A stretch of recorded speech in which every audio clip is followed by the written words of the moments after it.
Ensuite, le 3 juillet dernier, le PPI, la rédaction du PPI était achevée, donc on savait ce qu'il fallait faire. On avait les rayons d'études de danger, elle est connue.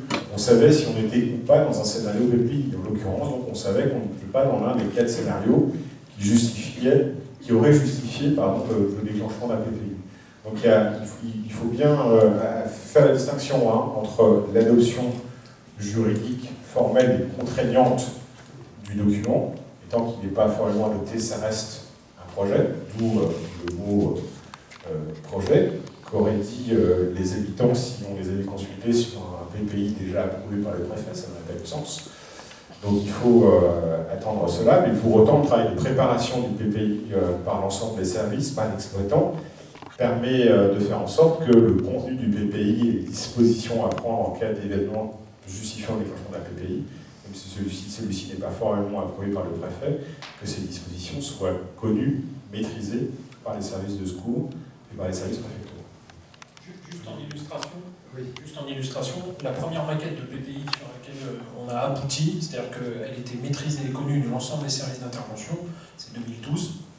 Sauf qu'après, le SIAP et l'ADRIE nous confirment que par le travail de réduction du risque à la source, qui est le travail principal, l'usine UPBD, donc celle la plus à l'ouest, celle qui vous aurait concerné, perdait l'ensemble des scénarios qui généraient un PPI. C'est-à-dire dans le premier PPI, la ville de Conflans était dans le périmètre, mais la suppression de l'utilisation des produits qui étaient sur le site du PBD a fait qu'on a la moitié du PPI qui a disparu.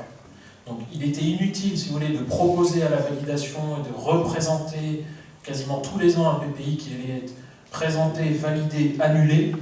Là, ce qu'on a attendu, c'est d'avoir une version définitive de l'analyse des risques, une posture à proposer à l'ensemble des populations. Et au final, ce qui se passe, c'est que les périmètres de risque se déplacent à l'est. C'est-à-dire que depuis la nouvelle version... C'est tout le temps en mouvement. Alors, oui, mais là, on a vraiment quelque chose de posé. C'est-à-dire, je ne reviendrai pas en arrière sur l'UPBD. Vous voyez, le PBD ne réintégrera pas les scénarios de dépotage, d'erreurs de dépotage. Donc ça, c'est primordial pour nous. Il a fallu vraiment sanctuariser l'analyse de risque et nous dire maintenant, on peut annoncer aux populations, parce que c'est ça la vraie cible, qu'on ne reste pas dans notre milieu de spécialistes. Quand on va vraiment pour aller chercher le citoyen, l'habitant, c'est qu'on est vraiment sûr de notre coup et qu'on vous présente des périmètres où on est parfaitement conscient des incidences. Tout à l'heure, monsieur le directeur, vous parlez des effets, on parle bien des effets réels, effectifs, thermiques, mécaniques, chimiques.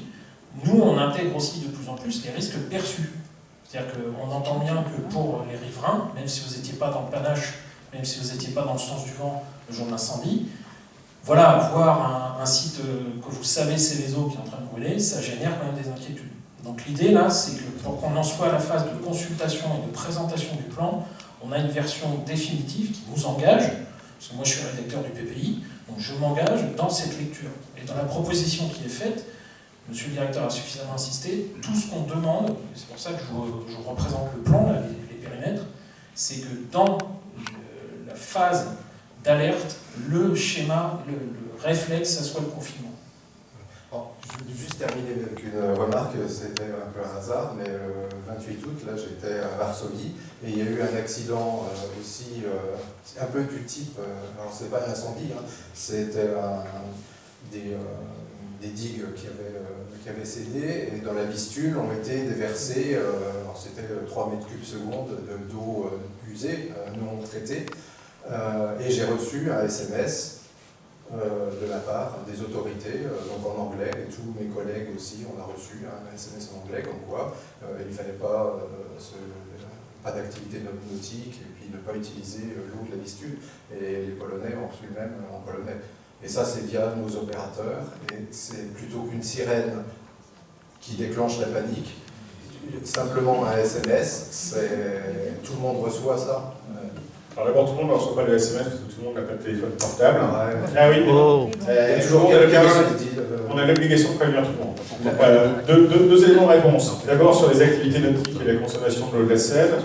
La baignade est interdite dans la Seine, et la consommation des transports est interdite. Voilà. C'est un exemple. Ensuite, le choix qui a été fait par le gouvernement, on s'est posé évidemment la question d'avoir une solution robuste d'information par SMS. Ça n'a pas paru suffisamment robuste et opérante. Et puis il y a des questions légales qui se posent aussi. On n'a pas le même cadre légal en Pologne, le rôle de la CNIL n'est pas le même, etc. Donc il y a un ensemble de raisons qui n'ont pas permis d'adopter cette solution technique qui effectivement est déployée dans un certain nombre de pays. Vous évoquiez la Pologne, ça se fait aussi en Israël par exemple, dans d'autres territoires. Aujourd'hui, on n'est pas là-dessus, c'est une piste qui a été écartée par le ministère de l'Intérieur.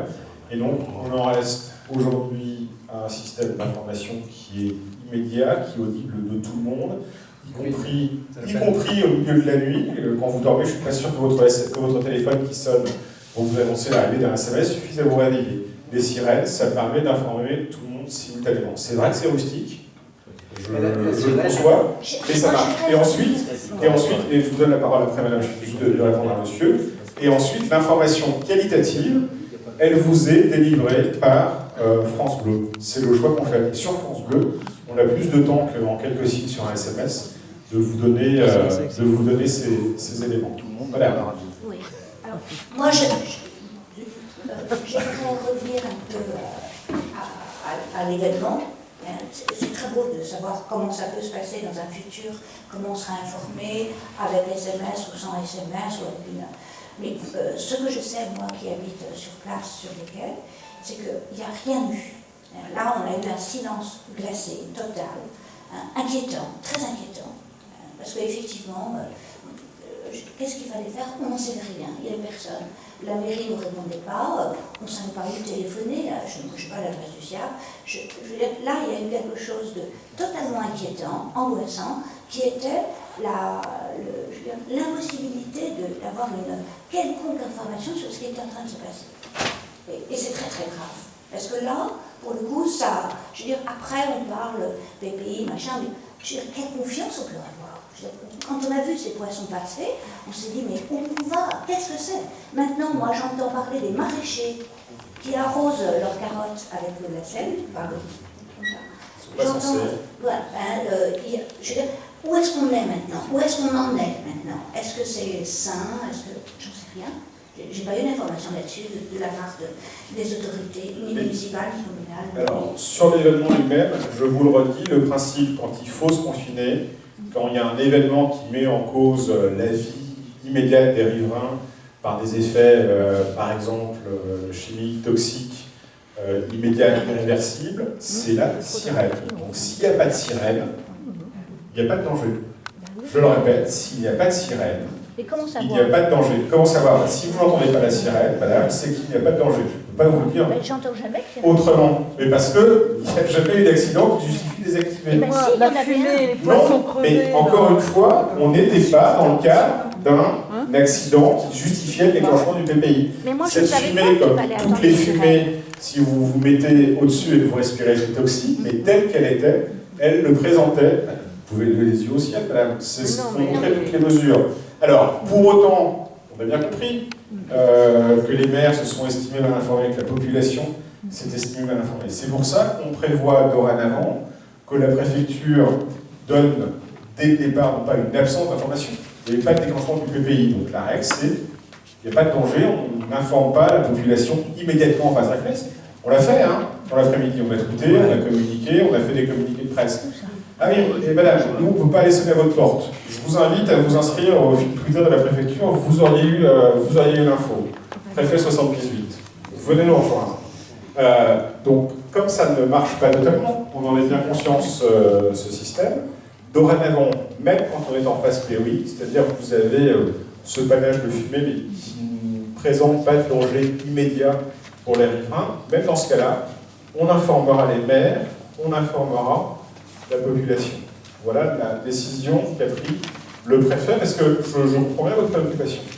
Quant à l'eau, les poissons, vous les avez pas vu tout de suite, c'est arrivé après. Et c'est arrivé, non pas dans les jours qui ont suivi, et encore une fois, c'est arrivé non pas parce qu'il y a eu déversement de produits chimiques toxiques dans la Seine, mais parce qu'il y a eu déversement d'eau non traitée, celle qui sort de nos maisons, non traitée, avec donc des matières organiques, des bactéries, et les poissons ne sont pas morts empoisonnés, ils sont morts asphyxiés. Il n'y avait plus assez d'oxygène dans la Seine, c'est ça qui s'est passé. Quant à tous les résultats de ces analyses, elles sont disponibles en ligne sur le site de la préfecture depuis le début. On a tout mis en ligne pour que, au-delà des réunions d'information qu'on faisait avec la presse a largement rendu compte de la réunion du 5 juillet et d'autres réunions, pour que chacun soit informé. C'est clair. Je crois même que la presse a rendu compte le Parisien. de la réunion Le Parisien. Il y a eu des articles. Oui, il y a eu très peu d'articles. Voilà. De la presse. Mais La Gazette des Yvelines, rien. La Gazette des Valois, rien. pardon, la Gazette en ligne, il n'y a rien. Donc l'information, elle est La disponible. Gazette Et c'est aussi pour ça qu'on souhaite faire cette réunion. Ah, si, je peux dire. On voit bien que c'est compliqué de savoir où aller chercher l'information dans ce type de situation. Tout l'intérêt de la communication autour du PPI, tout l'intérêt des plaquettes qui vous seront distribuées après l'approbation du PPI, c'est de vous mettre en mesure de savoir précisément quel comportement adopter et où aller chercher l'information. Bonsoir. À partir de quelle estimation de température pensez qu'il y avait sur le site au moment de l'incendie?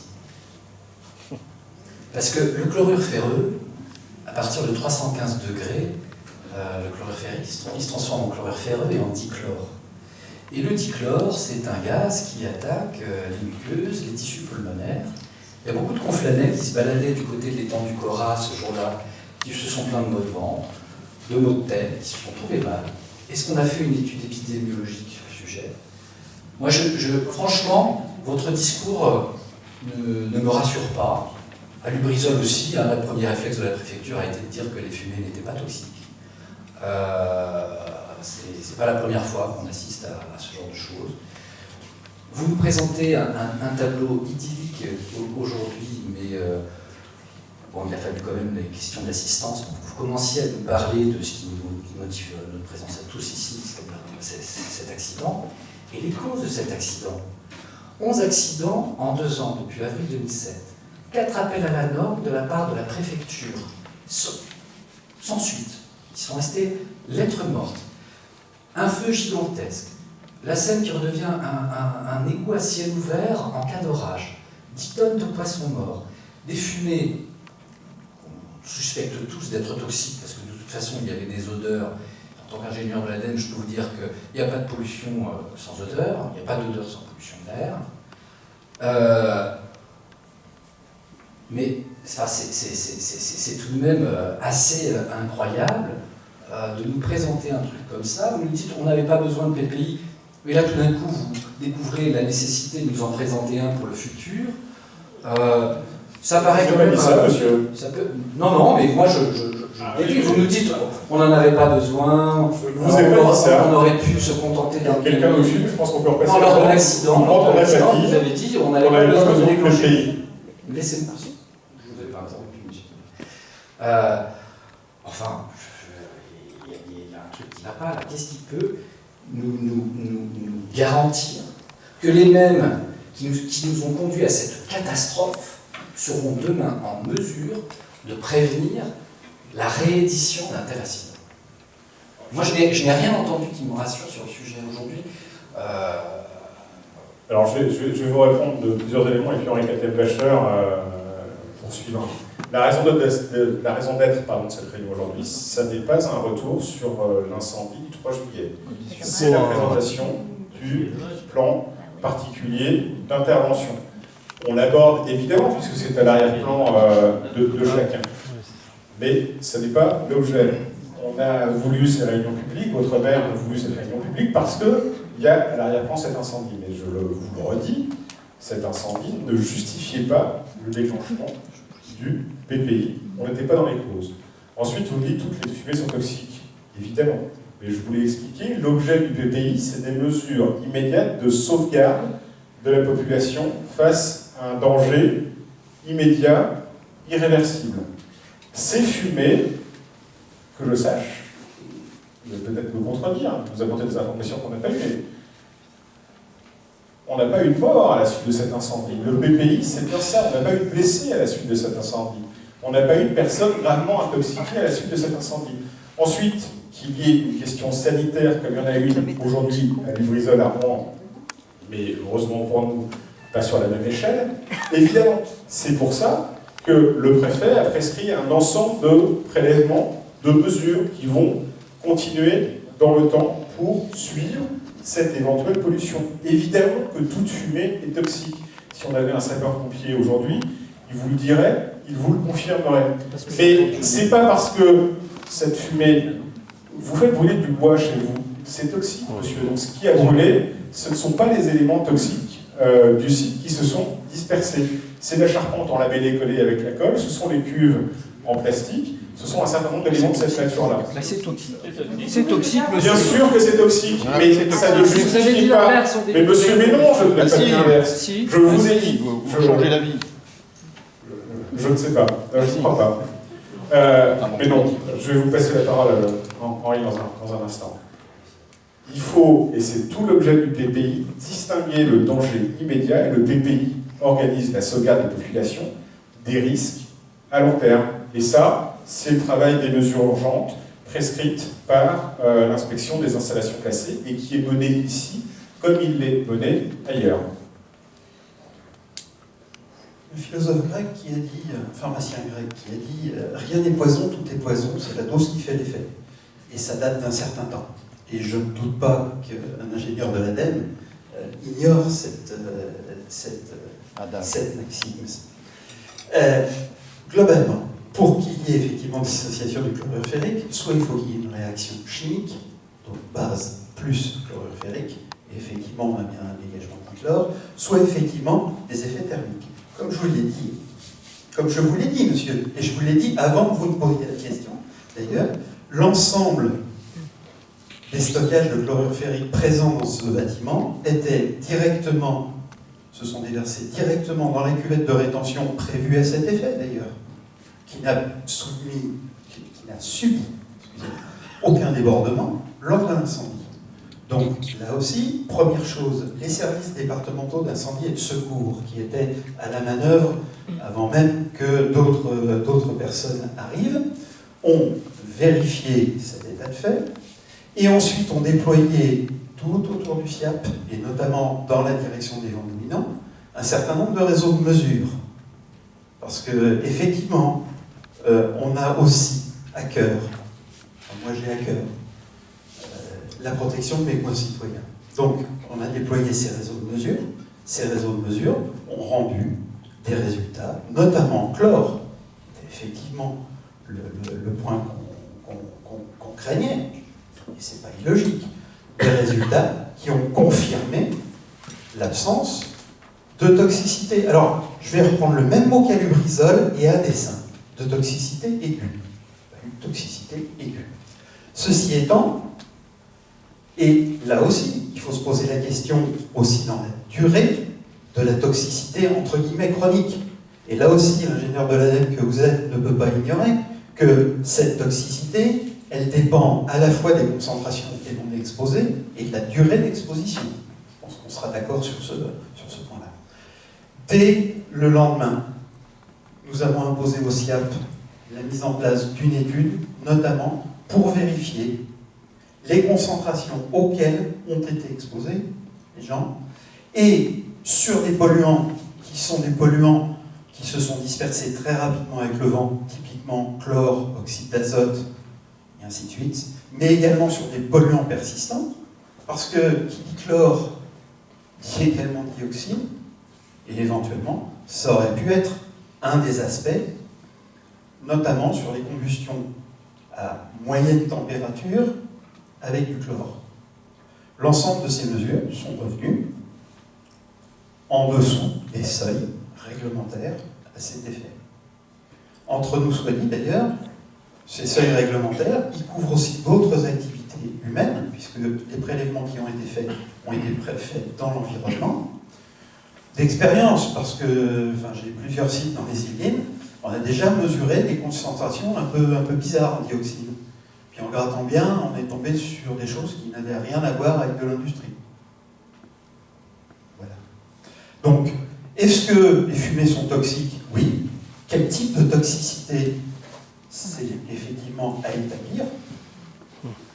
Quelle est l'exposition auquel sont soumis les gens?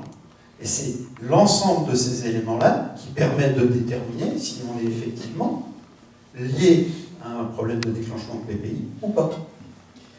si vous me permettez de rebondir, bon, la durée d'exposition au moment où l'incendie se déclenche, on peut difficilement l'évaluer, hein, parce que les incendies, on arrive plus ou moins facilement à les éteindre. Et j'ai cru comprendre que les bouches d'incendie étant dans les bâtiments qui brûlaient, ça a rendu l'opération des pompiers extrêmement difficile.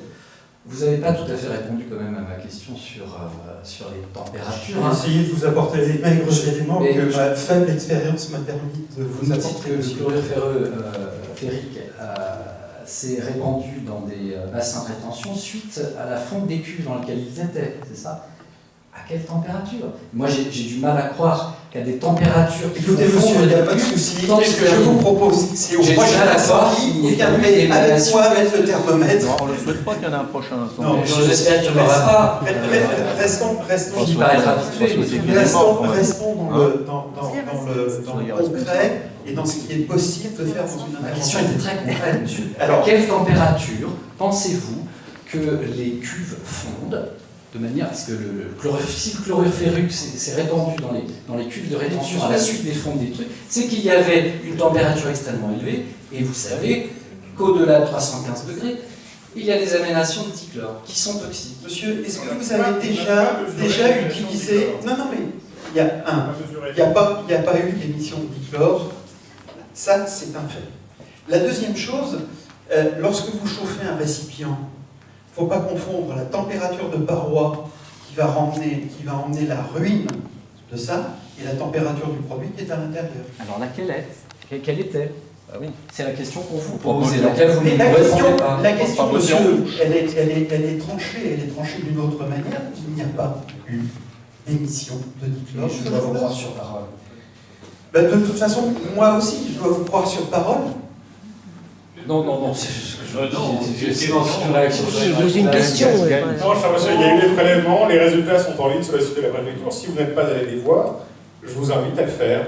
Vous verrez les résultats. Alors ensuite, on peut, par principe, contester l'ensemble des résultats, des expertises qui sont faites. C'est une voie dans laquelle je vous laisse vous engager si vous le souhaitez. Ça n'est pas celle que nous privilégions. Monsieur. Pardon, madame. Il y a des gens. Le micro arrive pour vous, monsieur. Ensuite, vous, madame. Monsieur le maire. Bonjour monsieur. Là, je suis batelier et j'ai constaté qu'à la monte de l'usine L'eau est verte, à Laval, elle est noire, et vous recevez des bateaux d'acide. L'acide bouffe la ferraille. Hein, il y a eu 2 pousseurs qui ont travaillé pour vous, ils sont partis en casse. Hein. Alors, je voudrais savoir qu'est-ce que vous faites avec l'acide que vous recevez. Parce que à Norville, on prend de l'eau potable dans la Seine. Hein.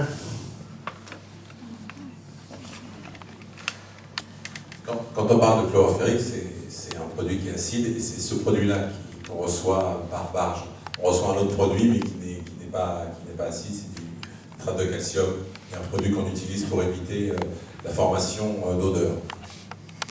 Donc c'est le chlorure ferrique que l'on reçoit par barge, c'est ce produit-là, et ce produit-là, à ma connaissance, on n'a jamais eu de problème de fuite en Seine ou quoi que ce soit de cette nature-là. Donc, Voilà. De coloration des eaux. Oui, parce que là, maintenant, on constate qu'il y a des éponges qui poussent sur les bateaux, tout ça. Hein, alors qu'avant, ça ne se faisait pas. Les anodes, ils sont bouffés. Alors, ça ne vient pas d'ailleurs. Hein. Alors, écoutez, on fait, je passerai la parole à Vincent Rocher qui vous précisera ça, on fait des mesures tous les ans, des campagnes de pêche électrique, où justement on mesure à la fois les poissons, les espèces de poissons, et également les quantités de poissons. Il s'avère que cette année, cette mesure-là a été faite fin juillet, et que le constat était que, à cette zone-là, c'était au droit d'Andrézy, il n'y avait pas de différence majeure avec ce qu'on avait constaté l'année d'avant. Oui, tout à fait. Donc on suit effectivement la qualité de la Seine sur la carte à partir sur les différents points que je vous ai montrés, notamment donc, à l'aval de la station Seine-Aval. Donc on suit tous les paramètres, donc on suit l'oxygène, la qualité physico-chimique, on suit aussi ce qu'on appelle la microcontamination, donc telle qu'elle est définie par la directive cadre européenne. Il y a une cinquantaine de substances que l'on suit. Oui, mais enfin, il n'empêche qu'on fait ces suivis-là. Monsieur Beaumont a raison, donc on fait tous les ans des pêches, des ressourcements piscicoles. Nous en avons fait juste après l'incendie, donc je crois le 22 ou le 23 juillet. On a retrouvé, ça c'est des experts qui ont fait des recensements qui m'ont dit, on a retrouvé finalement une population qui s'inscrit dans le prolongement de celle qui avait été retrouvée les années précédentes, donc sans impact durable de l'événement sur les populations. Voilà ce que je peux dire en complément. Alors, disons que ça fait courir les bateaux, c'est tout. Ah bah oui.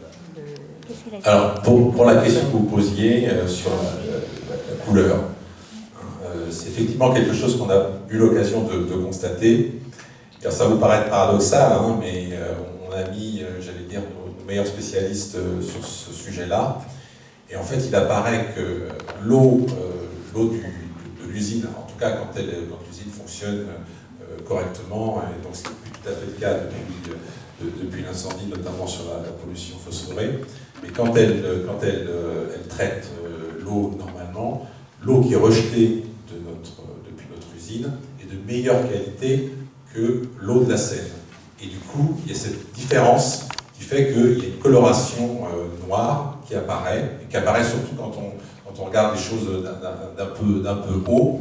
Et effectivement, c'est le paradoxe, parce que finalement, c'est cette coloration noire qui peut inquiéter, alors qu'elle est la preuve d'un meilleur traitement. Oui, je suis d'accord avec vous, l'eau est meilleure qu'avant. Moi, j'ai connu quand il y avait du méthane qui remontait. Hein. Merci, c'est un peu d'espoir. Madame, ensuite, monsieur le maire.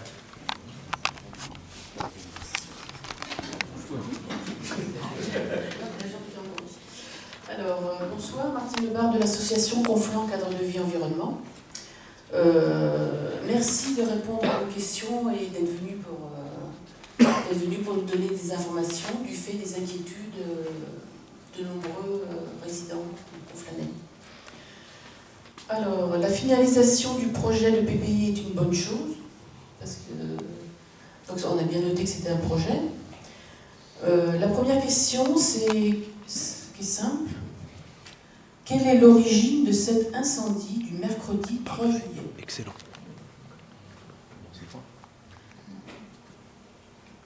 Les expertises sont en cours. Le CIAP pourra nous donner de premiers éléments à la réunion publique qui est prévue jeudi à la sous-préfecture de Saint-Germain-en-Laye.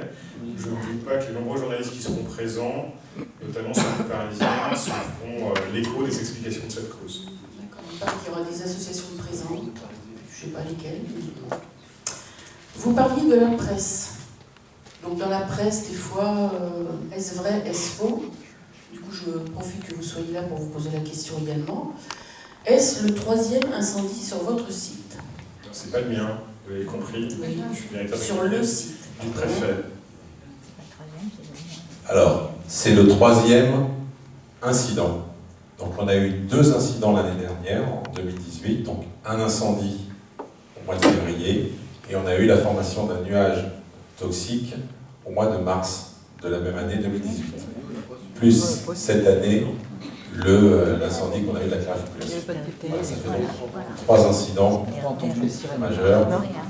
Alors, dans les 2 cas de 2018, les effets sont restés à l'intérieur du site. Mais là également, la préfecture était présente. Et les ouvriers alors? La préfecture était présente aussi également, et donc si ce nuage avait dépassé les limites du site, évidemment, on aurait déclenché le PPI ou quelque chose d'équivalent, puisque le PPI en tant que tel n'était pas encore signé et présenté, mais les dispositions liées au PPI étaient déjà connues. Donc, d'ailleurs, c'était le directeur de cabinet lui-même qui était présent. Nous étions tous les deux sur site à ce moment-là, donc en mars 2018, le 4 mars. Et si effectivement les effets étaient sortis de l'usine, on aurait déclenché le PPI. C'est un nuage toxique, mais pas aigu. Sûrement.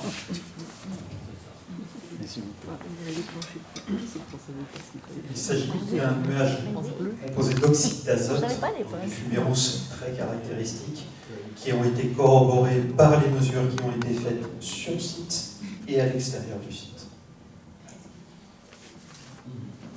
Alors j'avais une troisième question, mais a priori on a eu... Je vous laisse finir. J'étais ce jour-là sur le site avec les sapeurs-pompiers du SDIS. J'y étais alors qu'on n'était pas un PPI, mais on avait une interrogation évidemment sur ce nuage.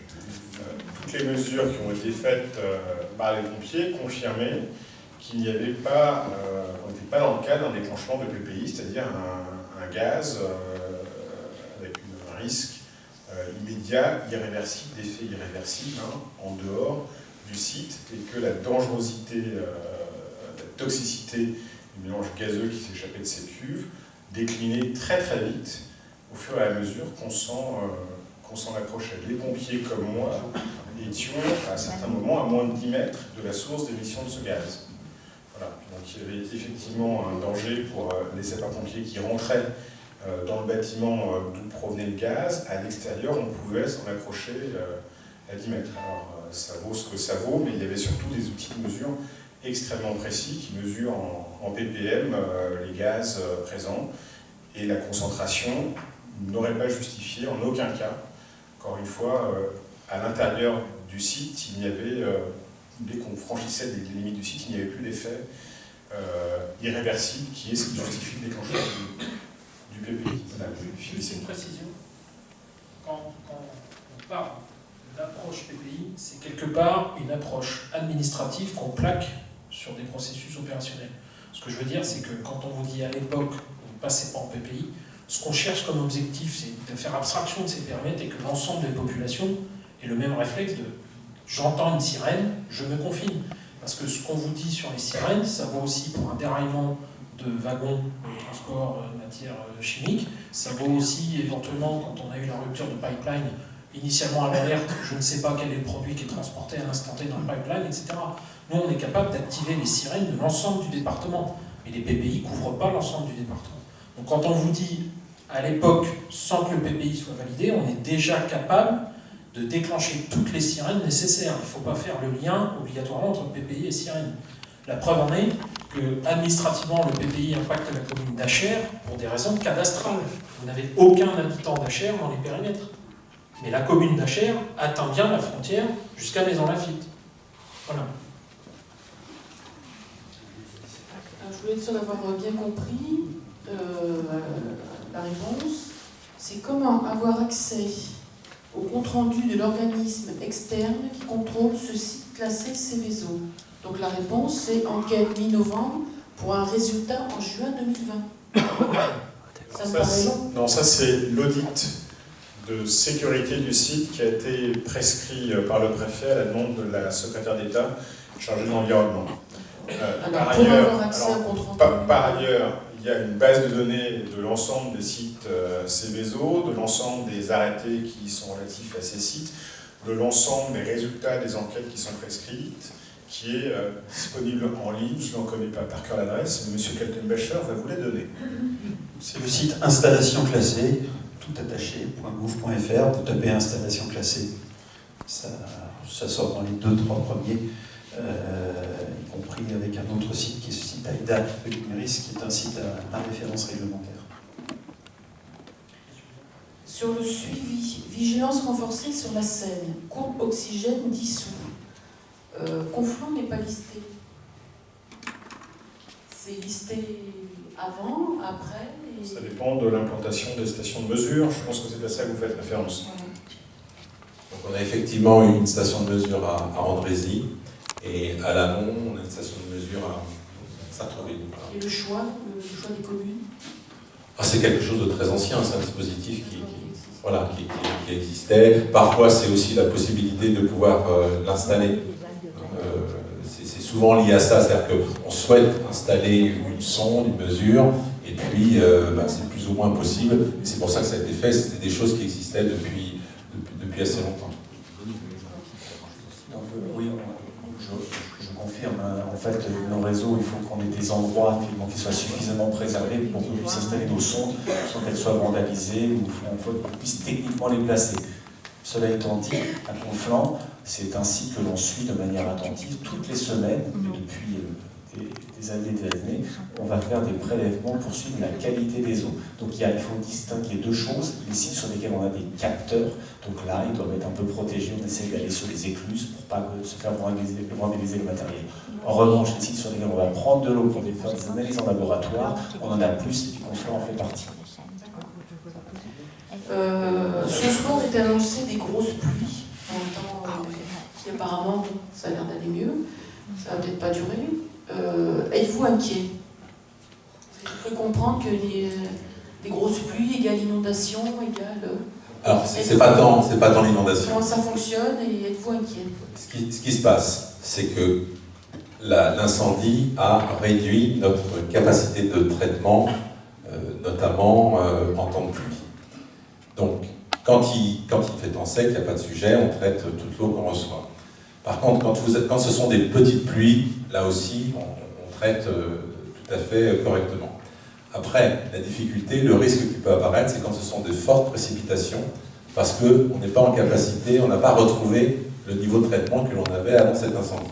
C'est pour ça qu'on a pris des dispositions pour progressivement retrouver de la capacité de traitement. Donc, on va mettre en service, première installation, on va réinjecter un réactif chimique qui va nous permettre là de gagner un peu de capacité, et ça c'est d'ici la fin de l'année. Et d'ici l'été prochain, on va remettre en service une unité qui là va nous permettre aussi d'avoir un gain très important. Ce qu'il faut savoir pour répondre à votre question, c'est que l'inquiétude ou non est liée essentiellement au milieu naturel. C'est-à-dire que, on vous a dit qu'il y a eu cet incendie le 3 juillet, il y a eu le 26 et le 27 juillet de fortes précipitations, il n'y avait pas plu depuis plus d'un mois, et le milieu naturel, le débit de la Seine était très faible, de l'ordre de 100 mètres par seconde, et la température de la Seine était très élevée, 27 degrés. Donc là, c'est vraiment une situation critique, où quand vous apportez en plus de la matière organique, il y a vraiment un risque pour la mortalité piscicole. À partir du moment où on se retrouve aujourd'hui avec un débit qui reste faible, mais une température qui a bien baissé, on est de l'ordre de 16-17 degrés actuellement, ça, comment dire, l'impact des rejets éventuels n'est plus du tout le même. Et par rapport au changement climatique, il va faire très chaud, ou très froid, ou il va beaucoup pleuvoir, ça sera... il y aura ce qu'il faut pour pallier. Encore une usine de clarifloculation, j'arrivais à le dire, mais je ne l'ai pas dit depuis suffisamment longtemps pour le prononcer sans hésitation. L'usine de clarifloculation va être reconstruite. C'est évidemment l'un des projets essentiels du CIAP pour retrouver cette capacité de traitement. Donc ça, c'est une affaire de 3 ans environ, le temps de lancer, encore une fois, organisme public, il y a un code des marchés publics, puis il y a des délais normaux de construction, de réparation et de reconstruction, encadrés par un certain nombre de prescriptions de l'État pour séparer les produits, les mettre ailleurs, etc., pour éviter la répétition du même accident. Donc ça va être reconstruit. L'objectif du CIAP, c'est évidemment de retrouver dès que possible ces capacités antérieures de traitement des eaux usées et des eaux de pluie. Mais effectivement, ça prend du temps. La dernière, avant de relaisser la parole à quelqu'un d'autre, vous avez parlé de 2 usines qui vont être rapprochées. Ça va être sur quelle commune? Non, si vous voulez, aujourd'hui,